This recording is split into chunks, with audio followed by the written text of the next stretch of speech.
Hello বন্ধুরা, welcome to my channel. আজকে আমি কোনো রান্নার ভিডিও নিয়ে তোমাদের কাছে আসিনি। আজকে আমি দেখাবো কোথায় যাচ্ছি।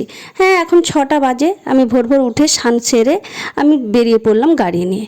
একটা যাচ্ছিলাম, দেখো একটা গ্রামের রাস্তা দিয়ে যাচ্ছি, দুদিকে গাছ। উহ, কি দারুণ, অপূর্ব। সকাল সকাল এত ভালো লাগছিল, দারুণ দৃশ্য। আমরা যাচ্ছি একটা মন্দিরে, হাওড়ের গোসাই বাবার মন্দির। খুব জাগ্রত উনি। আমার মা মানত করে রেখেছিল, আমার বিয়েটা যদি ভালোভাবে হয়ে যায় তাহলে একটা বর্ব পুতুল দিয়ে পুজো দেবে। সেই মতো আমরা গিয়েছিলাম। আর সত্যি ওইখানে বর্ব দেখবে পুতুলগুলো খুব সুন্দর। আমরা দোকানে ওই পুতুলগুলো নিজেদের পছন্দ মতো কিনে নিয়েছিলাম।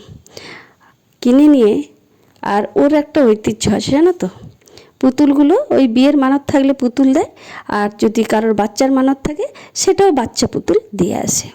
এই যে বর বউ দেখো, আমি দোকান থেকে কিনে নিয়েছিলাম, একটা বর একটা বউ। আর এর একটা ঐতিহ্য কি, যে বর সে নেবে বউটা, আর যে বউ সে নেবে বর, দিয়ে মন্দিরের চারদিকে 3বার প্রদক্ষিণ করতে হয়। প্রদক্ষিণ করে আবার ওটা মন্দিরে রেখে দেয়। দেখো আমরা প্রদক্ষিণ করে মন্দিরে রেখে দিয়েছিলাম। আর সত্যি বলছি, গোসাই বাবার মন্দির খুব জাগ্রত। যেই ডেকেছে সেই কিন্তু ফল পেয়েছে। আর এইটা যে দেখছো, এটা হচ্ছে প্রসাদ, যারা কেটে পুজো দেবে ওইখানে প্রসাদ কেটে ভোগ, মানে ওই চিড়া প্রসাদ এখানে দেওয়া হয়, দিয়ে ভোগ নিবেদন করা হয়। আর এটা গাছ ধাগা বাঁধা হয়। জয় গোসাই বাবা।